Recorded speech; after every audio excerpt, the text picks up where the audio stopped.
Subscribe करें हमारा channel और लेटेस्ट वीडियोस के लिए बेल आइकन को क्लिक करना ना भूलें। बात 2013 की है। INS सिंधु रक्षक इस डीजल पावर्ड वर्ल्ड क्लास पनडुब्बी में विस्फोट होता है। क्रू के 18 लोग शहीद हो जाते हैं। यह हादसा बहुत दर्दनाक था और जो नेवी के जवानों के साथ घटा होगा उसकी तो परिकल्पना मात्र आत्मा तक को झकझोर देने के लिए काफी है।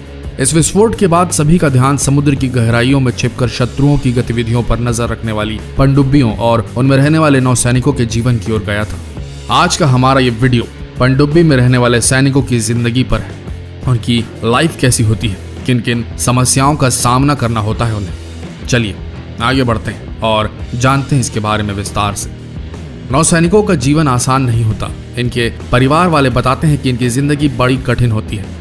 जब वो किसी मिशन पर जाते हैं तो ये मिशन 20 या 30 दिन के लिए होता है और कभी कभी तो लगातार 45 दिन तक वो काम करते हैं। परिवार वालों को बस इतना पता होता है कि वो ड्यूटी पर जा रहे हैं। इससे ज्यादा और कोई जानकारी नहीं होती उन्हें। परिवार वालों को तो ये भी नहीं पता होता कि वो कितने दिन के लिए कहाँ जा रहे हैं और कब वापस आएंगे। उनके अभियान की जानकारी सिर्फ नौसेना के मुख्यालय को होती है। नौसैनिक अपने परिवार से दूर पानी के भीतर रहते हैं। जब वो पनडुब्बी के भीतर होते हैं तो नहाना तो दूर, दाढ़ी बनाने का मौका भी उन्हें नहीं मिलता।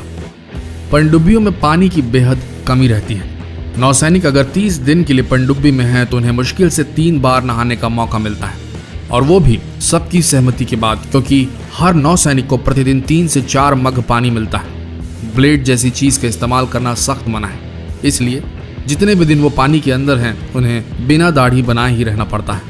उन्हें पहनने के लिए ऐसे कपड़े दिए जाते हैं जिन्हें वो लगातार 3-4 दिनों तक पहनते हैं और फिर उसे फेंक दिया जाता है। खाने के लिए उन्हें बिना तड़के की दाल, रोटी, चावल और बेहद कम मसालों वाली सादी सब्जी दी जाती है। पनडुब्बी में खाने का सामान बेहद सीमित होता है। अगर ताज़ा खाना ना हो तो उनके पास पहले से टिन में पैक भोजन होता है जिसे कभी भी इस्तेमाल किया जा सकता है। खाना बनाते समय इस बात का ध्यान रखा जाता है कि ज़्यादा धुआं ना उठे, इसलिए खास तौर से सादा खाना बनाया जाता है। दाल में छौंका इसलिए नहीं लगा जाता क्योंकि अगर छौंका लगा तो धुआं उठेगा और लपटे भी। शारीरिक कष्ट। पनडुब्बी जब भी समंदर के अंदर जाती है तो उसके साथ डॉक्टर और प्राथमिक चिकित्सा का सामान साथ होता है, क्योंकि अगर किसी को उल्टी या चक्कर जैसी परेशानी होती है तो तुरंत इलाज किया जा सके।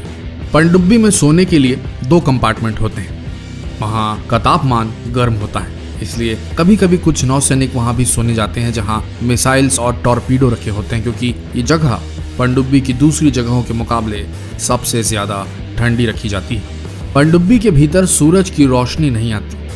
इसके चलते जब वो समंदर की सतह पर आती है तो बाहर आते वक्त नौसैनिकों को हाथ पैर में जकड़न जैसी समस्याओं से जूझना पड़ता है। गहरे समुद्र के भीतर लगातार अभियान पर चलते रहने से उनके कानों पर काफी गहरा असर होता है। इसलिए पनडुब्बी के भीतर सैनिक अपने कानों का खास ख्याल रखते हैं। तो दोस्तों, कुछ ऐसा होता है पनडुब्बी में काम करने वाले सैनिकों का जीवन। पर हमारा सलाम इन बंद कंटेनरों में धड़कते उन दिलों को जो धड़कते भी इसलिए हैं कि देश सुरक्षित रहे। हमारा ट्रिब्यूट इंडियन नेवी और इंडियन फौजियों को जो सबमरीन्स में रहकर देश की सेवा करते हैं। आप भी फैलाइए इनका शौर्य और शेयर कीजिए ये वीडियो। धन्यवाद। जय हिंद।